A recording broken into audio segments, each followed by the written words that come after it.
So blessings to all of you. The administrative committee has just concluded its time earlier today. The last meeting of the administrative committee as we know it for all of our new processes and governance takes effect at the end of this coming meeting of the General Assembly in July. So I am here, and I remember my very first State of the Church address in April of 2018 in the Upper Midwest region at the Camping Conference Center. And my very first words were, if the state of the church were a relationship status, it would be, it's complicated. That's still very much the case. However, what I hope to do tonight is not only cast vision, but remind you of where we've been. And as we enter into both this meeting and our General Assembly, the meeting of the General Assembly in July, to remind you of why we're here, what led us on this path, the importance of the work that we're all doing together, and the importance of the commitments that we have made and are making as we have continued to imagine a new church for a very new world, a world that day by day these days continues to change and evolve. So I invite you, would you pray with me as we begin? Gracious and loving God, thank you for these, your servants gathered to do your work on behalf of the Christian Church Disciples of Christ. As we share tonight, we pray that imagination and interest and spirit and hope and faith might be ignited over and over again. Remind us, of God, of the fact that we are yours and you have called us to do this work. And it is our confidence in you that will allow us to move every step along the way. May the words of my mouth and the meditation of my heart be acceptable in your sight, O Lord, my strength and my Redeemer. Well, our scripture, many scriptures that we share, our theme for the General Assembly meeting in Memphis, Tennessee, July 12th through 25 is beyond. And it really is grounded in this particular text. Now to the one who is able to do immeasurably more than all we could ask or think. I'm kind of blending the King James and the Common English and all those things. According to the power that is at work within us, to them be glory in the church and Christ Jesus throughout all generations, forever and ever. Amen. Everything begins with what we believe about God. Everything. Our understanding of Jesus begins there. This theme was chosen through prayerful process of prayer and Electio Divina by your current moderating team shortly after their election in 2023. As we thought about what we needed to be doing with the meeting of the General Assembly, as we prepared for the changes voted on in 2023 to take effect, where we needed to go. And even though it seems like uncharted territory, even though for some people it's uncomfortable, even for some people change is always an anxious state to live in, we need to be reminded that the God we serve is able to do far more than we can ask or imagine, and that our confidence in that God must root and ground all that we do. Amen. I also want to return to a scripture that I've shared over and over every year because it has spoken to me.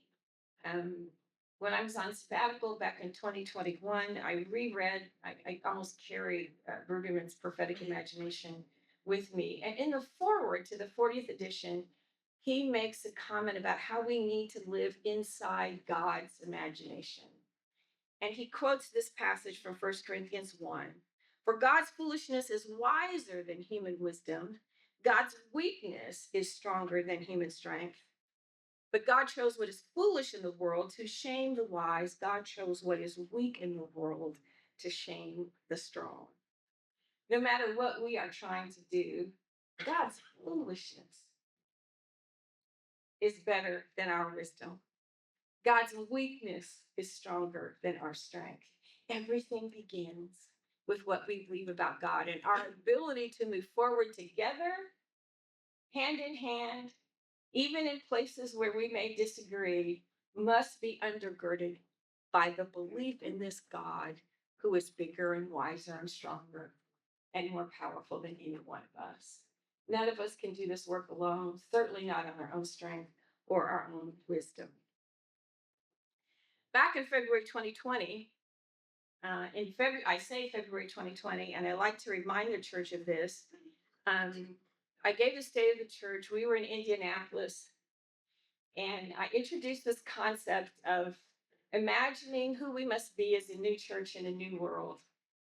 And I said then that we had to have courage to both imagine who we would be, but also to give ourselves permission to change and permission to go beyond what we could currently see, and freedom.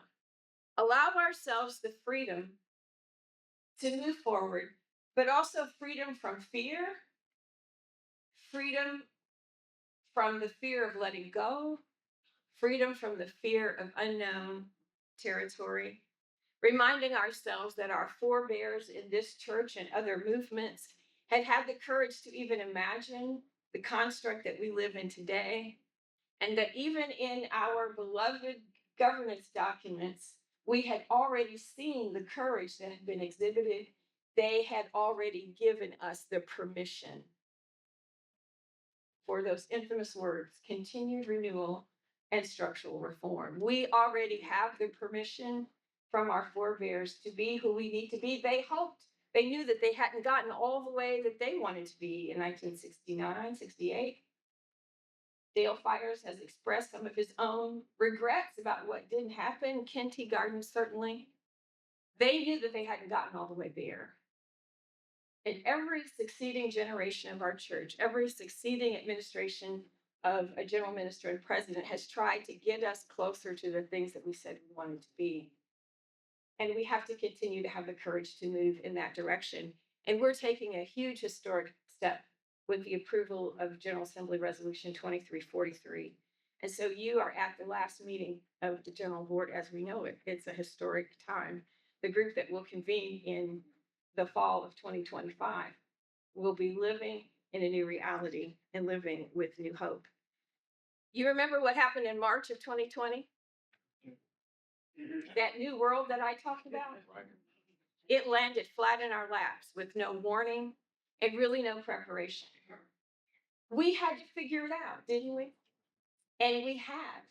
And we have changed and evolved. And I dare say that some of the things that we're now talking about doing probably wouldn't be as possible for us to even imagine had we not lived through the pandemic and seen all the ways in which we could turn and change and evolve and adapt.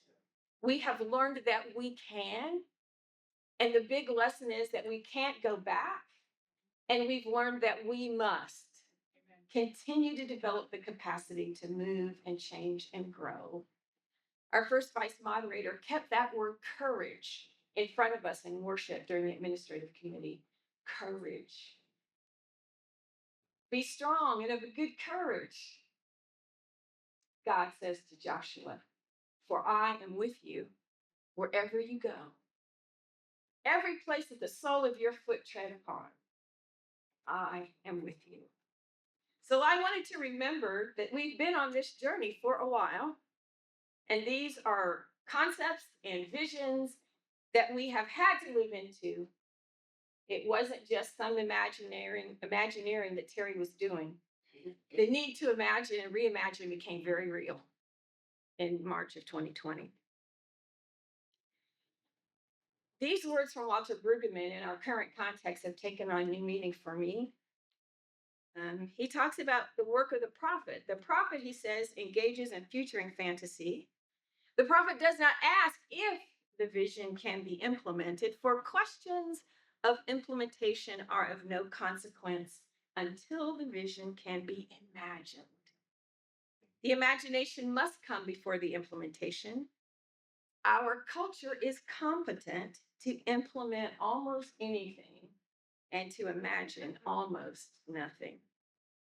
The same royal consciousness that makes it possible to implement anything and everything is the one that shrinks imagination because imagination is a danger.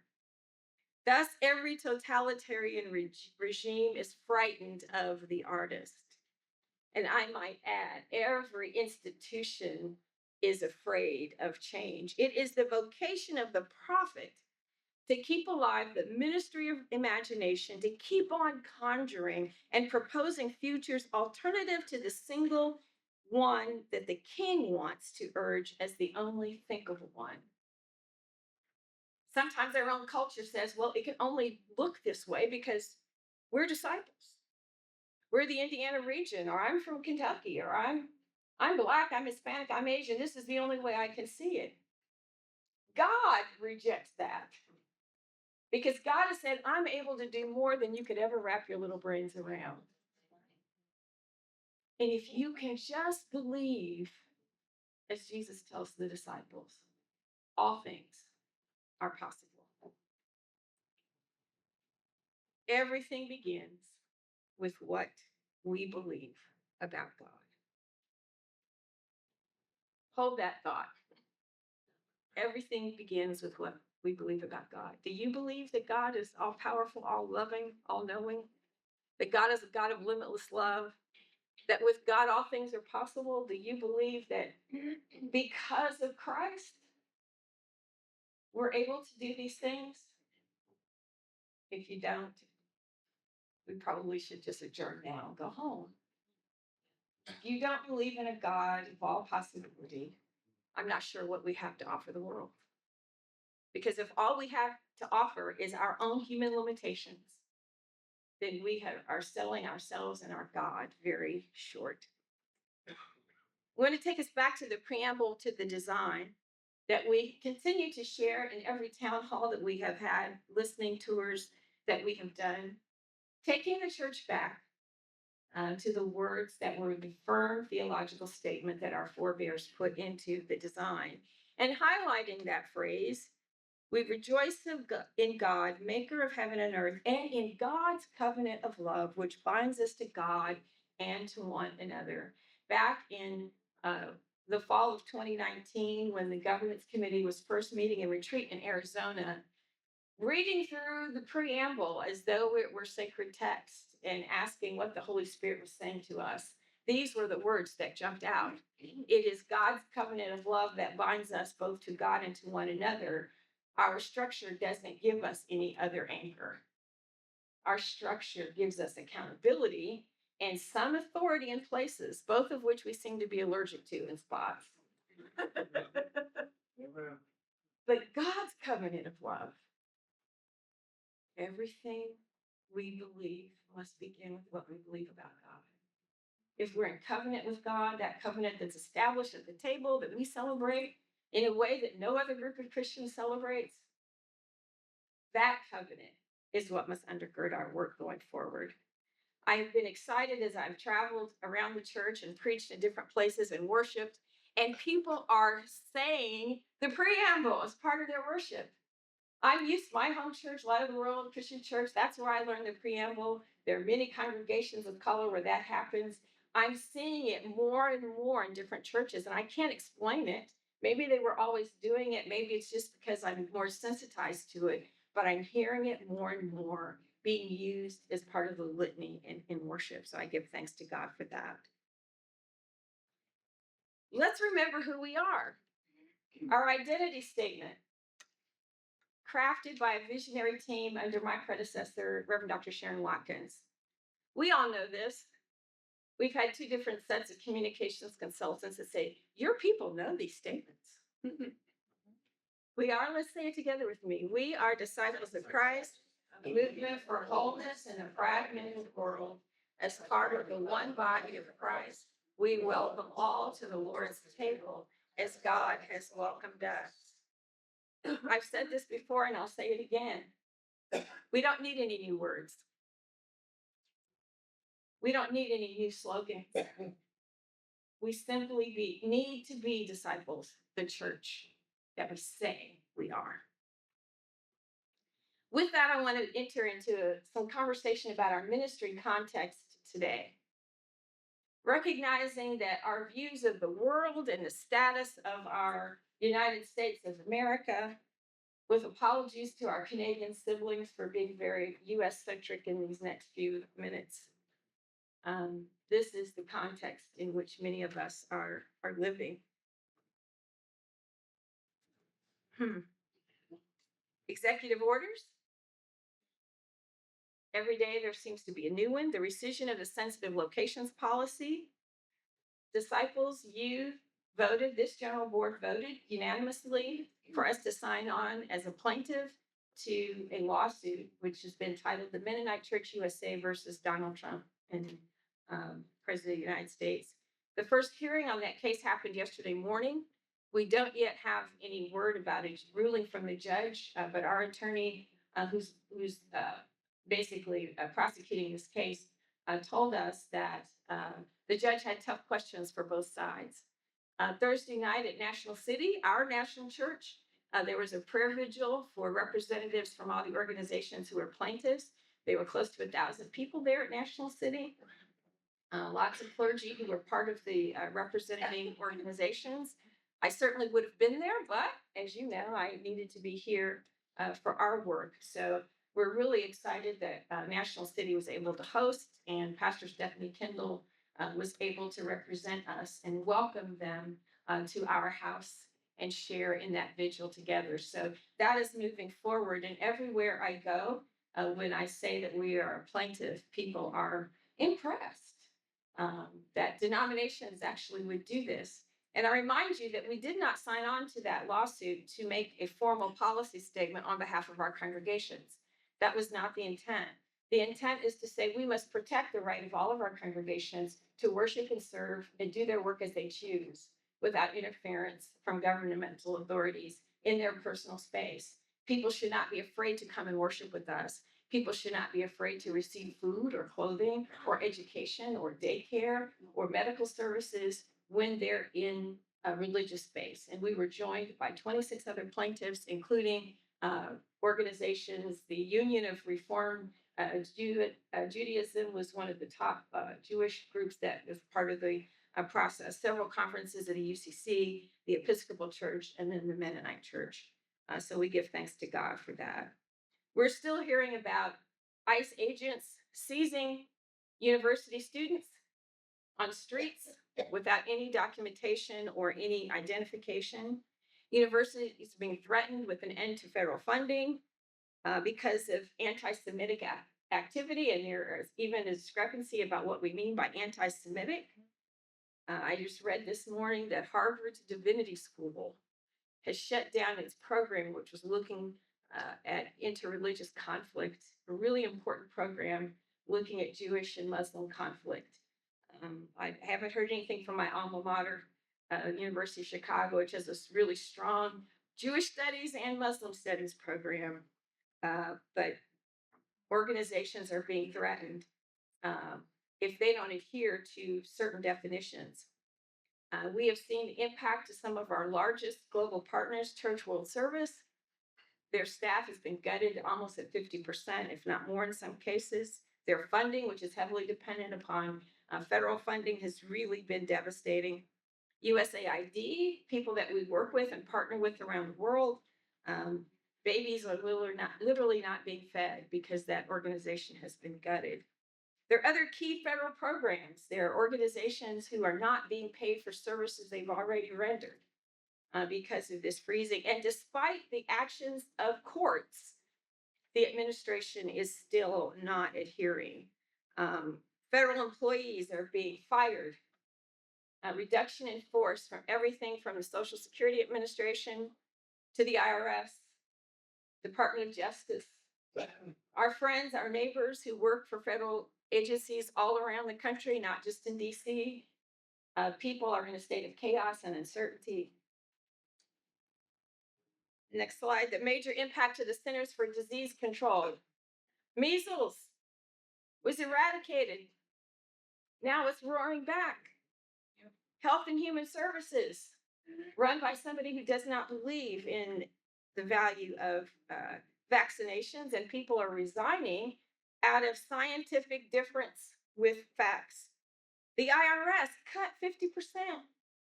Department of Education threatening to sue schools that teach Black history. An attack on the idea that all of us belong. When you attack the idea of diversity, you're attacking the fact that all of us belong. And there are attempts to rewrite history by banning books in public libraries. The Naval Academy, their shelves were raided. Law firms capitulating to executive orders and surrendering to pressure, offering up pro bono hours to the administration in order not to be cut out of business in DC. Removal of references to people of color in historic monuments and museums, removal of references to women, other public places. Many of the murals that came up after George Floyd's murder are being taken down. What was once Black Lives Matter Plaza has gone back to being Lafayette Plaza. Tariffs, stock market plunges. Our pension fund president has already told us just to stay the course and tried to assure us that, we just could do, we're a strong pension fund, we're a strong foundation, but this kind of market instability is impacting the whole world. Economists fear now recession and hyperinflation. To our human spirits, we're dealing with fear, uncertainty, chaos, international anger, and ridicule. I went on a trip with global ministries to Fiji and Hong Kong in February. We were not sure how we would be received in certain places in the world. Our Canadian siblings are afraid to cross the border. People are being detained for stuff that's on their phone for weeks. Our own Anne, where's Anne? Representative from Canada, said she came because she was committed to being a member of this board, not because she wasn't afraid to cross the border. In a meeting with the Christian Unity and Interfaith Ministry, led by Paul Che, one member of that board is a member of the United Church of Canada, used to do ecumenical work for them. Again, told us how bad it is that people are afraid to come here, afraid to cross the border. Perhaps most disturbingly, there is a disregard for court orders and the rule of law. Now, you can say, well, Terri, that's just your opinion, that's just your political viewpoint. These are raw empirical facts. This is what is happening. Again, my favorite person, Walter Brueggemann, says, truth telling is the emancipatory vocation of the church. Church, we cannot ignore what is happening around us and pretend that it's not happening. Why? Because people are being hurt. People are losing their livelihood. People may become ill if we don't have both research and monitoring and Centers for Disease Control and public health that helps us all keep safe and healthy. We may be challenging trade wars that wreck our economy in ways it's even hard to wrap your brain around it because we've never seen anything like this in our history. And in the midst of it all, we don't panic and we don't respond to every little thing, but we do remember who we are and whose we are. That any policies and any actions that are inconsistent with the limitless love of God. That's why everything we do, everything we believe must start with what we believe about God. That helps us to understand what we believe about Jesus. If Jesus is telling us to care for the hungry because we're serving him, if Jesus is telling us that we ought to care about the poor, that we ought to care about the sick, that we ought to care about those who are incarcerated, that policies that are inconsistent with the limitless love of God must be challenged. Not just from the streets and not even just from pulpits, but from both places. Political activism is not the work of the church, someone wrote on our Facebook page. Advocacy and the fight for truth and justice is indeed the work of Jesus. I don't know what to say to you if you disagree with that. All I can tell you is that I'm proceeding as a leader with that firm understanding. And I go because I know God is with us on this one. That whenever we fight for truth and right and the expression of God's love, That's the work of the church. Because Jesus said, if you don't do these things, then you're not serving me. We become hypocritical and we become silent. We cannot sit idly by when the world in which we live is literally on its way to hell. That's the only way I could describe the world that's being painted for us. And people won't speak up. People are not speaking up in Congress. People aren't speaking up in their churches. People aren't speaking up in their communities. And we, as the Church of Jesus Christ, must speak and we must act. Next slide. The Sankofa bird is a Ghanaian mythical symbol. And I've talked about this before. A lot of us understand what this bird is. And in this pivotal moment, when we look forward to what we have to do as a church moving forward, particularly since the world all around us continues to shift, we have to remember that we continue to move forward. This little bird has feet that are facing forward, but its head is curved around and it has a little egg in its mouth. The tagline to this little bird and the message is go back and get it. Get the thing that defines you. Take what you need from your past. Take the things that you know are important for you to understand who you are. Even as your feet are pointing forward, we must move forward. We must take all those things that make us the Church of Jesus Christ. We must take all those things that make us uniquely the Christian church disciples of Christ with us so that we can more fully be the church that we've always said that we are and help this nation to be the church, the nation that he has always claimed, at least on paper, to be.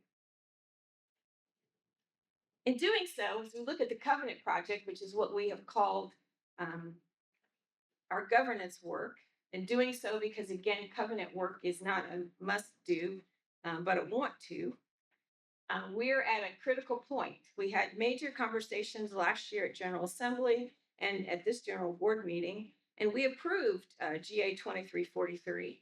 The next two slides kind of give us a sense of all the, it's not a flow chart in the sense of chronology or even flow, but just a symbol of all the things that go into the mix. Regional and general ministries, the fact that we need to update that slide. We're not quite at 3,100 congregations anymore. That's a trend that continues to go down. The General Assembly, the implementation team, this notion of listen, learn, discern, decide, but everything being focused around our life as congregations. We really need a more connected church. Everywhere I go, you all have told me this, and people, I am seeing it across the life of the church. We have congregations that are happy just to sit on a corner with their chalice on their door, but they have no idea what the chalice means or what it means beyond their particular corner. They may not even know there are 3 or 4 other disciples' congregations a couple of miles from where they are. Are they engaged in regional life? Our regional ministers, with all the turnover, are doing an amazing, a yeoman's job of trying to be sure that our congregations are connected. Our general ministries are trying to be more creative and try to figure out how they respond and to transform the ministries that they're doing to be responsive to our current context. We're the only mainline denomination that allows every single congregation to have a vote. This is significant. United Church of Christ may have around 700 some voting. If all of our congregations were to show up with their 2 or 3, we would have close to 9,000. Under the new rules, we technically would have close to 9,000 people who could vote. We have an inverted pyramid. The general board doesn't sit on the apex of our structure. The people do, the congregations do. And they have chosen what the design calls a smaller deliberative body called the general board to do work on its behalf and to both do work at its direction and also to bring things to it for consideration. And accountable to the general board are all the ministries of our church, the general and regional ministries. But going up through the ranks, we're accountable to those congregations because we serve and work and do the ministry that we do on their behalf. Let's go to the next slide. As we move, we're going to hear a lot more about the implementation team tomorrow. So I won't take a lot of time with that, but to let you know that we have codified as a resolution the special rules of procedure for the General Assembly, which will go to the floor of the General Assembly a draft of the standing rules for both general board and the new executive committee will be shared with those bodies when they meet for the first time in the fall after they've been duly elected. Let's go on to the next slide just to give you a sense of how long we've been talking about the implementation team. The work of the governance committee went back to 2019. Right after General Assembly in September of 23, we got approval from the administrative committee on who would be on that implementation team, invited by our moderator. They began their work, hosted a lot of listening sessions with regional ministers, with general ministries. We had a retreat in January 24 after we had created some task groups. There are really three major task groups: a general board task group, General Assembly, and those two groups will focus on the changes to General Board and General Assembly, respectively. There was a communications and technology group that has been looking at technology to support the new platforms that we will use. And also, we had a prayer group, as we always had, that continues to bathe this process in prayer. We're so grateful for the willingness of our immediate past moderator, the Reverend Belva Brown Jordan, to chair the implementation team, and to Reverend Bill Spangler Dunning, who chairs the governance committee, to whom that team reports. All of this has been done within the processes that our church has already established. And I think that's really important to learn, that we can use our processes to change our processes, that we don't need to have things that are far flung or under the table or around the corner, that we can use our processes to change our processes. Going on through May and over the summer, really between July and December, we had monthly town halls where we continue to invite people to listen to how these processes were evolving, about how resolutions or statements of witness would be handled, how the general board would be nominated. As we got more definition, the town hall agenda would change and provide more meat on the bones. We made another round through the regional ministers and with the general ministries. And so that work has continued following this general board meeting. As we move into General Assembly, there will be another round of town halls to prepare the church for what they will be looking at in the resolution about the special procedures for the General Assembly. So let's go on go on to church narrative slide. Church narrative project. We now have seen 15 regions conduct the work in the church narrative. Yes, that's worth an applause coming from our chief evangelist. Regions are coming together, and from the very beginning, the church narrative is not just a future story project. It's not anti-racism training. We've had to disabuse a lot of people about the fact, no, it's not anti-racism training. It's not just future story stuff. It's really about developing the capacity to have hard conversations, to be able to name problems in the midst of naming the problems, to say, there is yet a future that we can envision. And so how do we get there? One of the key events that happened, in addition to getting to 15 regions, and that includes the Tri-Regional Partnership, Kansas, Kansas City, Nebraska, they did one together. We just were in Florida at the end of February, beginning of March. Last September, we gathered 12 regions who had done it at that point in time. And let's show this next slide of the maps. Hold this down. The maps there. Oh, that's even better. I need to hold this on here to keep the sound good. You'll see the pictures of many of the folks at different, the picture at the top on the right, I think that's Tom Stanley. Each project session develops a map of the problematics. Inside the circle are root problems, and around the outside of the circle are symptoms of the problem. The other map that you develop is one that's your preferred narrative. And the question is asked, what do you want the church to look like, feel like, act like? What's important to you as a member of the Christian Church Disciples of Christ? In some cases, it was really hard for people to name problematics while their pastor was in the room, or while their regional minister, or while the GMP was there. You know, that church nice thing came over us, and people would say, well, you know. Interestingly, when these 12 regions got together and they saw the problem maps from each of the regions, and then they saw the vision maps from each of the regions, and you just saw little light bulbs popping on. left and right. People are like, I get it, I get it. They saw the commonalities, both in the problems and in the vision. That what we want to do, we do share a common vision in so many ways about what we want this church to be. Not just how we want the structure and the processes, because 2343 is not about changing the rules. 2343 is about allowing us to be the connected kind of covenantal church, to be more of that church, to connect our congregations and get to a place where they have more involvement in the governance and the prioritization of our work as church. That's what 2343 is. It's about becoming a fuller, more connected church. It's not just about having slick processes or documents. Some of us, are policy wonks and you mean like doing all of that, but that's not what this is about. And so to understand that this emerging narrative, the problematic, let me go over here.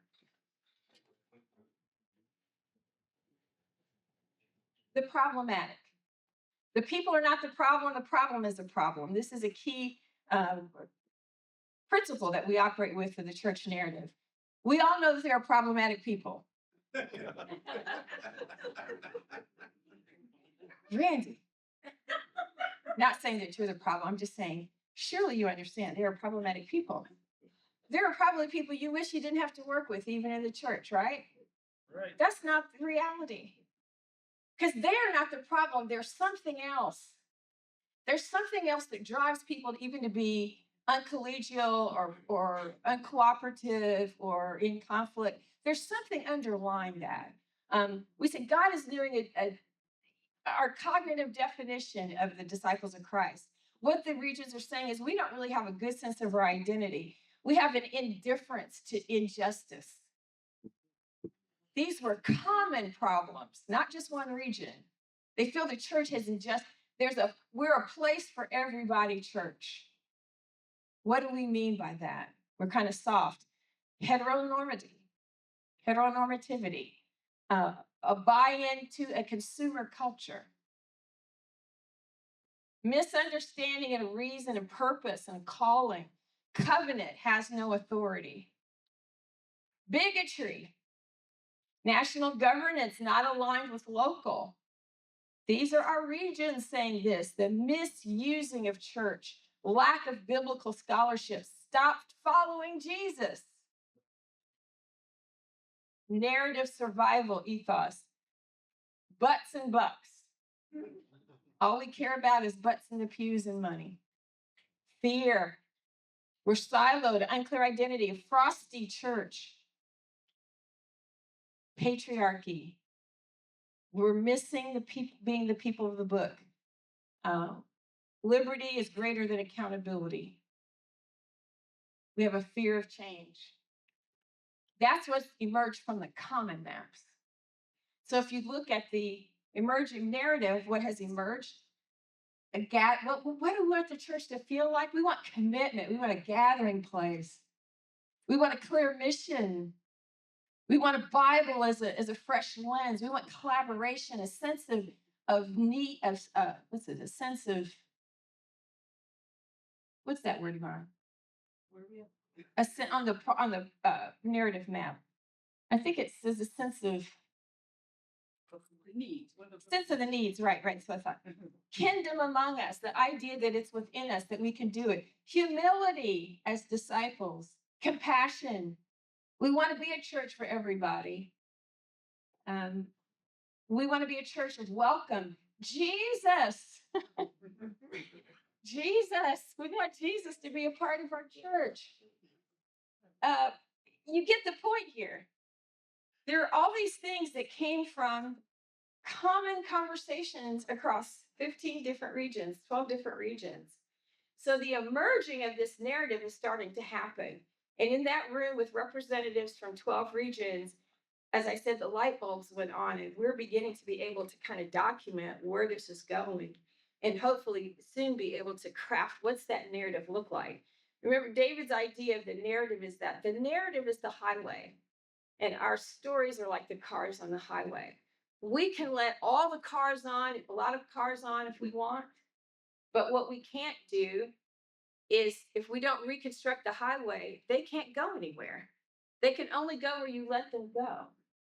And so the system still remains tied to the initial cars. The system still doesn't have the capacity for all the cars, and everybody has to agree on how the highway is built. And so that's the work that we have ahead of us. And the deep conversations and the hard conversations that the church is learning to have through church narrative will serve us well as we now start to look at the way in which we'll do General Assembly. Not just getting resolutions 3 months before and having 12, 24, 48 minutes to talk about them on the floor, but being online in small groups, maybe small gatherings, where we might have a whole hour to be educated about the principle or concept behind a particular resolution. We break into small groups online. We have great flexibility in terms of how we conduct those sessions and giving ourselves time to learn and then decide, are we ready to act on this topic yet? Have we learned enough about it? Being able to take our temperature all along the way. And by learning to have the hard conversations, we're building the capacity to be a different kind of General Assembly. Dr. Nadine Burton, who was at the time the regional minister of the Great River region, I quote her all the time because after that region did the Church Narrative Project, she said miracles happened in the Great River region. They were able to talk about things that they had not talked about since those three regions merged. And she says, I pray that this may catch fire across the life of the church. I don't think I've heard anybody articulate what's happening. There was a transformation of understanding of what that region was now about. Raw things got out on the table and conversations were able to be held. If your region has not yet participated in the Church Narrative Project, I invite you to contact Reverend Yvonne Gilmore. We had some regions who are afraid that it's anti-racism stuff. We don't want to do that. It's not that there's anything wrong with anti-racism training. That's just not what this is. Talk with us, talk with Yvonne, talk with me, and we can help you understand how we get you there. If you don't participate, it's not like you're saying, oh, we're not going to do that project. You're missing out on a whole church conversation. And the conversation is going to be much more valuable if when everybody has participated in it. And let's move on to the proclamation project. We're so excited about the grant that the OGMP received from the Lilly Endowment for their compelling preaching initiative. We're now in the third year of the grant. Reverend Dr. Lee Hall Moses is the person who is directing this grant for us. We had a wonderful group of cohorts who were meeting in person around storytelling, media, technology, two language groups, one in Spanish and one Korean. They had a lot of energy around them. We had a fabulous retreat last October in Scottsdale. About 100 disciples clergy were present. We heard from 5 very different preachers, different genders, different languages, different racial and ethnic backgrounds, different parts of the country. Our keynoter was Dr. Frank Thomas of CTS and the African American Preaching PhD program. It was supposed to be a one-time event during the life of the grant. It was so successful and people enjoyed it so much that we will be doing it annually. And so there will be another one in November. A new group of cohorts are being added to that. One of the other big needs we've identified is the bivocational grants of maybe about $500. We had so many people applying for those particular grants, which they can use for rest, for fellowship, for books, for classes, whatever, that we did another round of those. And it lets us know that the role of the bivocational preacher and clergy is something to which our whole church needs to pay attention. So kudos to Lee for this great work. As we go to the next slide, the bivocational grants, the cohort groups, and we've done really good work. And I'm excited about the online events that we've had, preaching in an election year, preaching in artificial intelligence. We've had really excellent outside consultants and preachers that we know, like Dr. Casey Sigma, Dr. Leah Shade, and several other folks who've come on to share with our preachers. The small groups at the retreat, again, this was targeted not for early career clergy, but mid-career people who were waylaid by having to stream worship online, who may not have even used graphics for their sermons or their computers. And they were in small groups sharing with each other what works about their preaching. It was life-giving. People were so excited to be together and talking about what bothers them about preaching, what's making them tired, getting their joy back, sharing their good practices. It was a very life-giving experience, and I was glad I was able to participate just as another clergy in the midst of that. And it was just a really great event. How do the three projects connect? Again, we're talking about imagining a new church for a new world. It's not just the processes. It's not just uh, a church narrative project as training. It's building the capacity to have the conversations that we need to have as church to map our way forward together, to learn how to walk together even when we disagree, to learn how to be truthful with ourselves about what the problems and issues are, and then to create a narrative that gets us to the place that we want to be. We can't do that unless we learn how to talk about what we disagree on. Probably the best example of why what I call cheap unity doesn't work. Cheap unity is when you don't talk about the things you disagree about. We're very good at that, disciples. People have said to me, "Oh, don't divide the church." If you disagree with me, I don't know that that's dividing the church, because we're the people that say we're walking together even when we disagree, because that's the witness that we make to the gospel of Jesus Christ. That showing the love of God is more important than you being right or me being wrong. That's what that is about. And if we can do that work and build the capacity for our people, even from a young age, to be able to do that. Alexander Campbell didn't want to talk about slavery because he didn't want to divide the church. Wrong answer. So we've gone down in history as not making, even though his sister was a major abolitionist, we went down in history as one of our founders not being willing to make a statement about the immoral nature of human slavery. It's not a good look. It's just not a good look. We've got to be able to move past that, and we have to be okay with the fact that we will disagree. And we have to move to an environment where I don't walk away from you because I disagree. I stay at the table because that's what covenant is about. And I don't have the right to tell you that you don't believe, that you're not a good Christian because you disagree with me. I don't have that right. I just don't have that right. And that's a hard thing to do, but we have hung our identity on being able to do that and being those people. And we've got to build the capacity to do it. That's what all these projects have in common. And equipping our preachers to more boldly and relevantly communicate the gospel of Jesus Christ, not just on Sunday morning, but in other moments when we're communicating, is of great importance. Let's move on and talk about Alex. I want to acknowledge our Alex team. Reverend Dean Phelps, who has done so many things in the church, served at least 7 regions in an interim way, was on the Indiana regional staff for a long time, but is an IT geek and wonk, data geek like myself.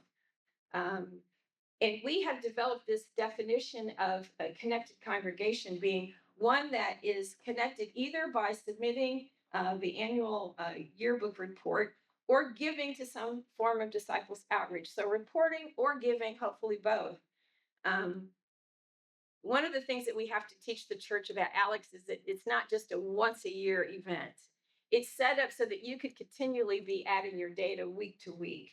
And we're so used to the yearbook just being a once a year event. We were a little delayed being able to start the reporting period this year because we released Alex 2.0, but we have made real great strides with that. And Adam Freeberg, who is our Adam has a PhD in data analytics, who's basically done the data design for the warehouse utility that we use that does a lot of the reporting.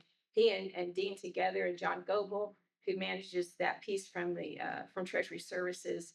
It's really exciting stuff. There's been a lot of interrelation with the Center for Analysis, Research, and Data at the UCC. Dean did a workshop at their synod last time, so we're sharing expertise back and forth. And we're excited about all that. So let's talk again about what's possible now that wasn't possible before. Any kind of longitudinal data is actually possible, because before all we had was printed things in a book. Alex allows us simply to explore data in the ways that we haven't. So let's go and to look at these these graphs that we have here. And we do have a couple of boards that will be out tomorrow. The first one is about who are the clergy that are serving in our congregation. Let's work from the bottom up. 27.8% are commissioned clergy, 70.6% are ordained in the disciples, and 1.6 are partners, and those are people who have standing within the United Church of Christ. So if you look, we've got just a little more than 1,500, maybe 1,700 clergy who are recognized across the life of our church. A real small sliver of our partners, but we're still far more ordained than we are commissioned. Let's look at the ministry context. And churches were asked to identify their actual local context. So these aren't census numbers or anything. They were asked to describe or to name what their context was. So urban, that has all kinds of meanings to all sorts of people, but large city, 19%. That's no surprise to us. That's probably the area of our smallest density. Suburban churches, 21%, rural churches, 24%, and small towns, 36%. So 60% of our disciples' congregations serve in a rural or town setting. We're a small town, small congregation church. Last year, we shared that about 60% of our congregations worship 50 or less on a regular basis. So we're a small town, small congregation church. That's where our density is. Let's go to the next. I was in Texas at a church for an anniversary, and there was a gentleman who approached me in the narthex before worship, and he said, "So are we growing? We need to grow 10% a year in order to survive."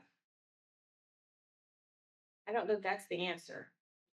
I don't know if that's even how the world is thinking about denominational church growth these days. But he clearly was back in 1990 or something in terms of the formulas that people have talked about what's necessary for church growth. But we continue to see a decrease in the number of our congregations that are recognized as disciples congregations. And there's a difference between the people who are listed and the people who are connected. We have in our records certain number, but if you don't report or you don't give, or if you report or give, you're connected. If you look at this, over 3,000 in the early 2000s, and this year the number is 2,841, 851. 2,851 as of our reporting so far in 2024. And that won't actually close down until next week.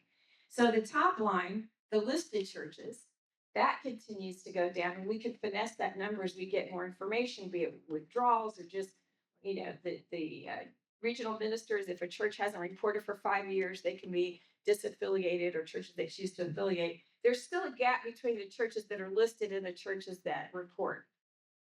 So we have 2,851 churches listed. We still only have about 1,700. How many have reported to date?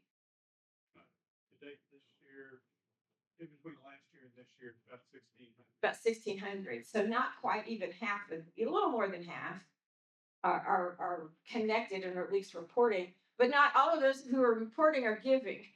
So you're connected if you report or you give. So these trends continue. This has been a 40-year, almost a 50-year decline in terms of the number of our congregations, but we must name it and we must understand what's happening there and pay attention and respond in our context. This last slide here is a congregational density by population. It's a good visual so you can see where we are the most dense in what part of the country. Oh, I'm sorry. Yeah, there we go. You can see, look where the deep red is. You're not surprised, are you, about where we're the most dense in the heart of the nation? Iowa, Kansas, Missouri, Oklahoma, and Kentucky. And then we spread out from there: Indiana, Ohio, West Virginia, North Carolina, Nebraska, Texas. And as you hit either coast, it thins out. But bear in mind that it's density based on population. It's like per capita, congregations per 100,000 people. So in the areas that have sparser population, the density obviously is going to be a little less. But this information is going to be on boards. Just to remind you of who we are, where we are, we're a small town, small congregation church, and we're centered in the heartland of the country. And if you look at if the Canadian provinces at the top, we're the density is still kind of sparse, except for Prince Edward. Okay. Ecumenical partnerships. This has become even more important in the last year, in large part because of the political environment. We've been very active with Churches for Middle East Peace. We've been active with not only the National Council of Churches, but the National Council of Churches in Korea as they continue their peacemaking work and celebrated a 100-year anniversary. The National Council of Churches will celebrate 75 years this October in Boston. Disciples have always played a significant role in the life of these ecumenical bodies. There will be a commemorative version of the New Revised Standard Version updated edition that is published that will contain a brief summary of the history of each member communion. I asked Dick Ham and Sharon Watkins to write the disciple summary, and so that will be included there. They both at one point in time served as chair of that board. We've had other lay leaders such as not Michael Kinman, clergy person, but J. Owen Miller, one of my own personal mentors, who was one of the executives at Cummins Engine in Columbus. He was a former general secretary, but also pretty significant in the life of the National Council of Churches. The World Council of Churches the Central Committee will meet this summer in June in Johannesburg. We will be there. So Paul Che, our ecumenical officer, V. Nguyen always attends as at the head of Week of Compassion, a specialized ministry. We have a seconded employee with help from Week of Compassion that's working on women's health and safety issues on the staff of the World Council of Churches, which is a really awesome. She's doing great work. We're very proud of her. She's being able to represent us in a way that's only possible if you're technically on the staff. And it's another form of disciple support for the World Council. So thanks to Week of Compassion for wanting that to happen in a way that was not about Week of Compassion is doing it. It was about this is another form of support from the disciples of Christ for the World Council. So we're grateful for that. Poor People's Campaign, that continues. Go to poorpeoplescampaign.org and read some of the policy and data information. You will be enlightened. This is not just a movement about marching in the streets. It's about presenting real data and policy proposals to our legislators. Repairs of the Breach is operating as an independent organization. It's led by our own brother, Dr. William Barber. The Faith Table is an ecumenical group that is convened by Jim Wallace, who founded Sojourners, a group of mainline and evangelical and a lot of faith-based justice organizations. Previously, Dick Ham and Sharon Watkins were members of that group, and they come to the retreat sometime, and I'm certainly a member of that group and have been very active, and we have strengthened our ties with Sojourners in the midst of all that's happening. You may have heard that on Inauguration Day that we had a group kind of chaired by the United Church of Christ, Disciples of Christ, and some other denominational partners to be in Memphis and to listen to the inaugural address and then respond to it in a service. The video of my remarks are there. The focus of that was on the act of prophetic listening. When you listen to public policy, you ask this question: who benefits? Who's hurt by it? What's the moral analysis based on your faith tradition of text and scripture and prayer? And then what's your moral agenda in response to your moral analysis? I think we need to learn to think about the moral analysis as well as the agenda for moral action, not just to say it's wrong, but what do we do in response? We have recently made an announcement. As you know, we've established the Office of Prophetic Witness. I'm very excited about this.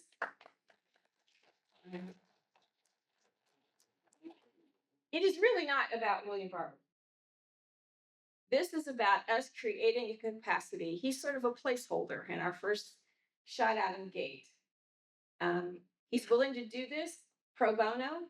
It costs the OGMP or the church, costs us nothing. He is going to be funding his own travel and expenses. But as our prophetic preacher in residence, it also gives us the opportunity to imagine what it might look like to have a more visible presence for advocacy in Washington, D.C. on behalf of all of our ministries. what it means to have a different kind of pipeline from DC back to our ministries, working with our Disciples Justice Ministries collective, and begin to think about what does that look like.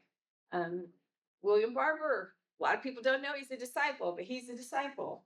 Uh, we have a lot of street cred with that, and he is certainly committed not only to the work, but he's really committed to his church and being a disciple. He will preach a monthly sermon.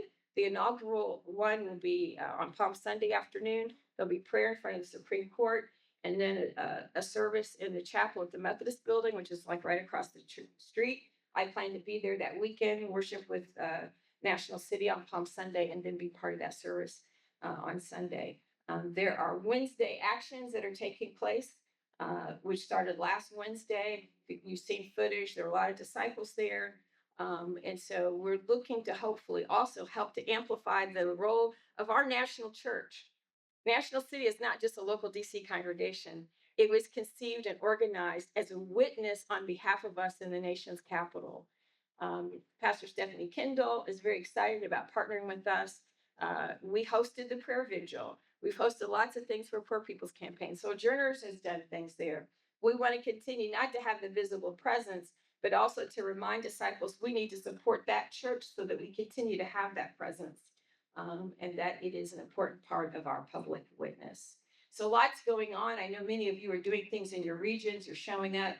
There's certain regional ministers. Every time I look up, you're there. You're on the wall, as they say, and we cannot be silent. We have to do these things. Let me make a quick flip into my notes. I want to cover some ministry highlights and get up my document for the right notes here. If you'll just bear with me for just a second. I decided this year not to have a whole lot of slides with a lot of text on it. So we're going to go to the slide that has the logos of all of our general ministries, our 13 general ministries. And I'm just going to quickly, I do read the reports, and we're going to celebrate some things here as we move forward. How many of you knew that Over Hispanic has changed its name? It is no longer the Central Pastoral Office for Hispanic Ministries or the National Bilingual Hispanic Fellowship. It is now simply Over Hispanic and the Office of Over Hispanic. One of their major goals is a process of multiplication, 5 new congregations, 25 new congregations in the next 5 years, and partnering with New Church, the Pension Fund, and Green Chalice on a lot of different initiatives, particularly with New Church. New Church has been working with several of our communities to be strategic about meeting the needs of some of our non-white communities, understanding the cultural differences that might allow us to begin faith communities in a new way. Chalice Press and Chalice Media. How many of you knew that it's Chalice Media now? Yay! My publisher over there. And we continue to be pretty, there aren't many progressive Christian resources in the public publishing market. If you've been looking for Bible studies and things like that, we are pretty good in that space, and we continue to do that work. The Faithful Family Every Day initiative, the Lilly Endowment Grant, that basically it trains caregivers to do spiritual practice with kids from ages 0 to 3. And that work it will result in some published resources with the Reverend Tracy Smith. So that's good work that Chalice continues to do, as well as publishing our devotionals and our planning guides, and continuing to have a pretty cool roster of authors that are coming there. CCF is celebrating the 30th, the Christian Church Foundation celebrating the 30th anniversary of the Fires Brown Society, community of donors who've made a planned gift together. We celebrate the 700 living members of that society who have, together with the cloud of witnesses that surround them, have raised their hands to say, I'm supporting the ministries of Christian Church Disciples of Christ in perpetuity. And so, of course, that fund is named after our first GMP, the Reverend Dale Fires, and his wife, and his sister and brother-in-law, Othel and DeWitt Brown. So we give thanks for more than $8 million that has been raised and gifted for perennial support of DMF there. Assets of over $1.1 billion is the foundation, and gifts of 11.9 million have been distributed for permanent funds and other gifts. Over 800 partners have received 19.7 million. Those numbers are important. It lets us know the health of our financial ministries, and we're grateful. And with their new president, Matt Rosine, we are grateful for Matt's leadership as he steps into the deep and gets his land legs. The Christian Unity and Interfaith Ministry, formerly CCU, Paul Che, 100th anniversary of the National Council of Churches in Korea, the 75th anniversary of the National Council, and also this year we're celebrating the 1700th year, however you want to say that, 1700 years of the Council on Nicaea. That's a major deal. You know, that's where we get the creed, the Apostles' Creed, etc. The National Council of Churches will have a symposium in May at its governing board. There will be a Faith and Order conference later in the year to celebrate that. Lots of good writing and scholarship that will come out of that. Also, this year is a common Easter. The Western world and the Eastern Orthodox churches, Easter falls on the same time. So there's work happening around the ecumenical space to celebrate the significance of the common Easter.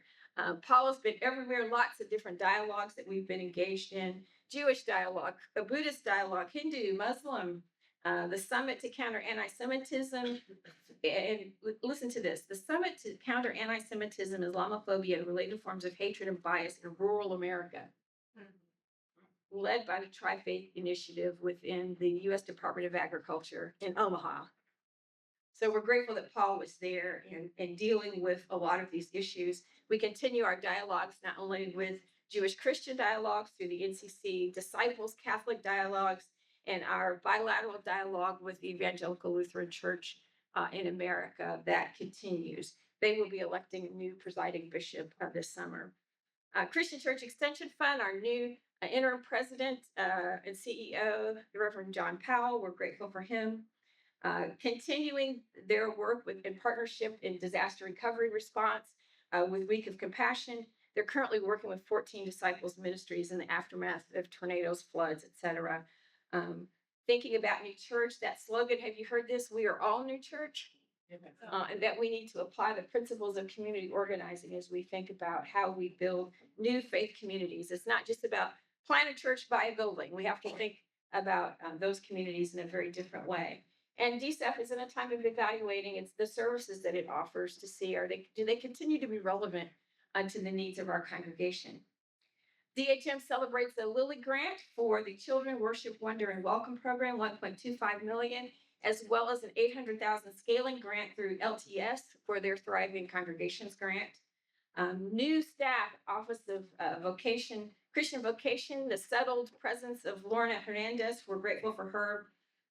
New Minister for Congregational Vitality, Derek Perkins.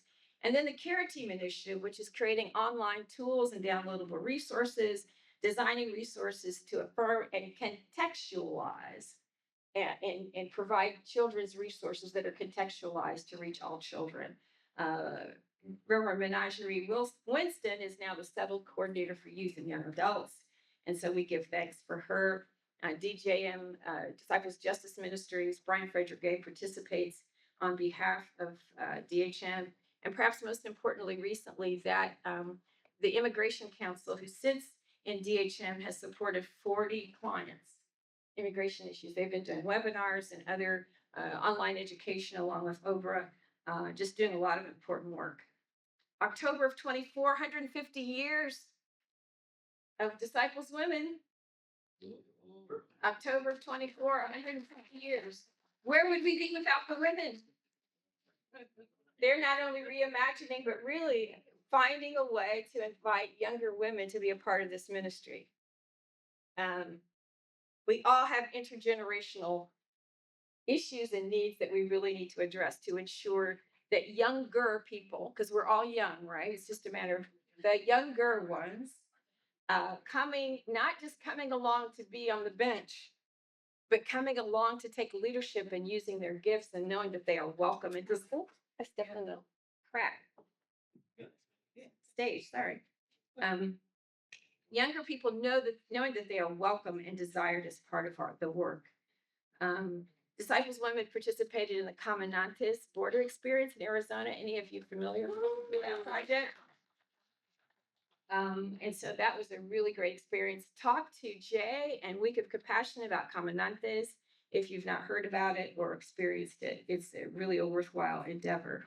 Higher Education Leadership Ministries, they're seeking to become the landing place for resources for both undergraduate and graduate students, that arch of learning from high school to through doctoral programs, so that their website becomes a coordinating place.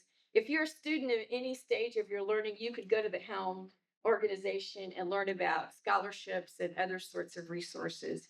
And they are really working hard to make that come alive. MBA continues with all of the peer and wellness learning programs. The one of the most important, I think, is the Black Women's Leadership Experience that just started in the past years. They continue to do the SENT seminar, social entrepreneurship, lots of important grants, a lot of work around mental health, holding another mental health professionals conference. If you're paying attention to their social media, you'll see how much they're leading into the work of not only being an anti-racist church, but being a mentally healthy church and thinking about the care of our congregations and their leaders. The National Convocation has done a strategic planning listening session. They'll have a 7 last words panel discussion, which is different than just preaching the 7 last words. A 7 last words panel discussion during Holy Week and a pre-assembly barbecue event to welcome you to Memphis in conjunction with all the convocation churches in Memphis. And we'll join with the merger staff in DHM in an online conference in October. One of our most diverse communities, NAPAD, continues to be a place that is growing. I think in terms of number of congregations added, NAPAD and OBRA probably take the prize there. 18 languages within NAPAD, a ministry that began with 9 Korean congregations, now has a significant Pacific Islander population. And so we give thanks to funds that are supporting new congregations and 4 new affiliated churches, 2 Japanese, 1 Samoan, 1 Korean, and trying to ensure that they're looking to build a network for young NAPAD clergy to help them connect within the life of the church. And then finally, the pension fund, over 3.6 billion with the B under management. We all celebrate when we get additional special apportionment credits in 2024 based on the 2023 performance. How many of you have heard of the Cornerstones program, which was kicked off at the Gathering event for clergy last summer, program of ministerial relief and assistance, mental, spiritual, financial, and physical well-being of clergy. And those who participated are able to pick a track, and there's several approved vendors and money that you get to help participate in that. And the next rotation will begin at the Gathering when it's held again in 2027. That's being supported by the concept of holy friendship peer groups that keep you accountable, but realizing that sometimes we are too stressed to do this work alone. We need not just friendships, we need holy we need holy friendships, people who can journey with us and keep us accountable. And of course, there are new programs which you'll hear about from the pension fund later, both to assist pastors in historically underserved congregations who may not have had a chance to become members of the pension fund, and how the pension fund can work with you to sort of at least maximize your opportunities to take benefits with those sorts of investments. Policies that allow single people to make beneficiary, non-spousal beneficiary designations. A lot of good work that's happening. They just released a webinar, Diversity, Equity, and Belonging, and accountability on their work. So lots of good things happening with the pension fund. Let's give thanks to God for our general ministries.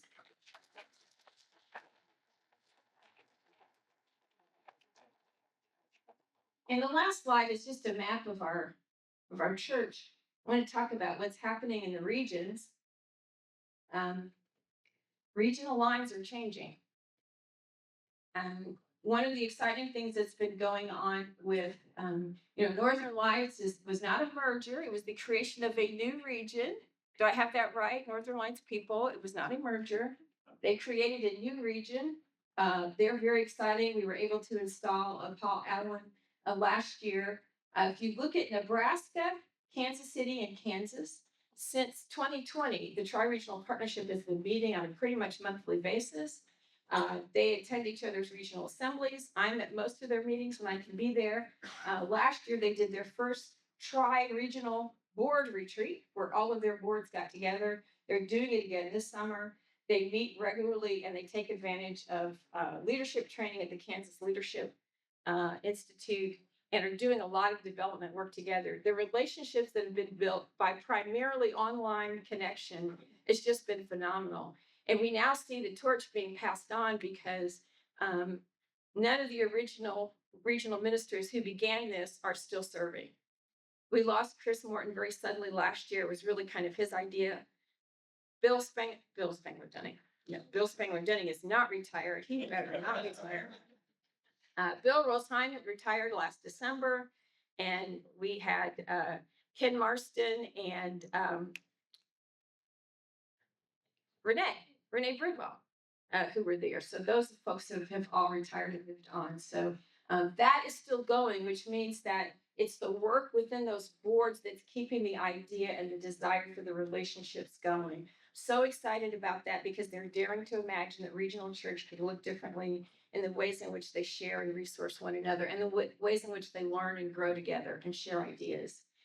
We still have, out of our 31 regions, 27 regional minister slots because some of our regions are served by more than one regional minister. Illinois, Wisconsin, and Michigan have voted to merge. This is a merger. They are having, what's the new name, Rick? Waters. The Living Waters region. They had a naming contest. They are working on their new governance documents at their regional assembly this October. They will vote on all of that, and we will be giving birth to the Living Waters region. They will have one regional minister and working through how they service the staff, but they have been under one regional minister, the Illinois Wisconsin region, since Teresa Delian Parker was there when Eugene James retired. So that work has been innovative in the fact that people have opened themselves up to a new way of understanding and doing work together. There are, if you take away Illinois, Wisconsin, and Michigan and don't count them as individual regions, there are 8 regions currently in search for a regional minister. And that number of 8 or 9 has kind of stayed steady. As soon as we call one, then there's another hole that has to, it's serious whack-a-mole. But I'm always afraid when somebody says they want to talk to me and have lunch, because every time that happens, somebody's saying they're retiring. So, but the college, let me just share this and I'll wrap up. The college has a search and call advisory process to ensure that the process that is used across each of our regions when you are calling a regional minister is the same process. A current regional minister walks with you as your regional search partner. The interim process is not like an interim congregational pastor where you're looking for somebody who could shake things up until you call a new person. We want steady state. We want somebody who knows the processes and can hold it together until you call a new regional minister who will then be doing the visioning and the transformation.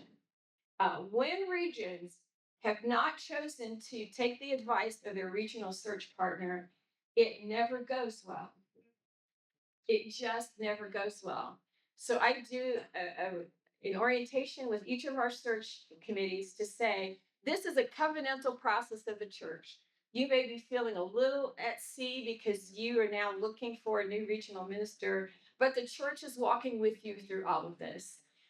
Bill Spangler Dunning chairs that committee for the college. Many of our regional ministers have had to staff searches because there have been so many of them going at the same time. But for those of you who are in congregations and in regions, if this is happening in your region, please understand that your regional search partner is an extremely valuable resource for you. That the fact that there is some consistency across the life of the church helps us all to live as whole church together. You still get to call your regional minister. You still get to be the region that you want to be with all your beautiful diversity and innovation. but we are a covenantal church. And these regional ministers are part of the fabric of the church. And so we really must have a common understanding about how that process works and goes. Now, let me leave you with this final quote. I wear this around my neck, and if you know me, you know exactly what the text is. Philippians 1:6. I am confident in this, that the one who began a good work will complete it by the day of Jesus Christ. My confidence does not lie in myself. My confidence does not lie in you, wonderful people. You wonderful, brilliant, dedicated, major disciples. Yeah. Whether you've been here a long time or not a long time, our confidence must lie in the one who was able to do far beyond all we can ask or imagine. And if we ever lose sight of where our strength lies, we will just become a group of people trying to keep a human institution alive. We have become more concerned about the strength and health of this institution than we have about the relevance of this institution to speak in this world, to be relevant, to proclaim both the truth of God's love and the radical nature of what the kingdom of God is all about. I invite you to remember what it is that you believe and ask yourself, is your ministry consistent with that? Are you just climbing a ladder to be climbed? You want to sit on a board because it's cool to sit on a board? Are you coming to these tables because you care about the Church of Jesus Christ? And in particular, you care about this part of the body, the Christian Church, Disciples of Christ in the United States and Canada. I believe that God is able to do far beyond all that we could ask or imagine. And as we go into General Assembly 2025, when we leave that place, that church as a whole gathered there in Memphis needs to believe that too. We need to believe that God is with us. We need to remember that God is with us and that all the changes that we're looking at are possible because of God. Thanks be to God. Remember that God loves you, and so do I. Thank you for your time and attention. And together, let us continue to pray in our church.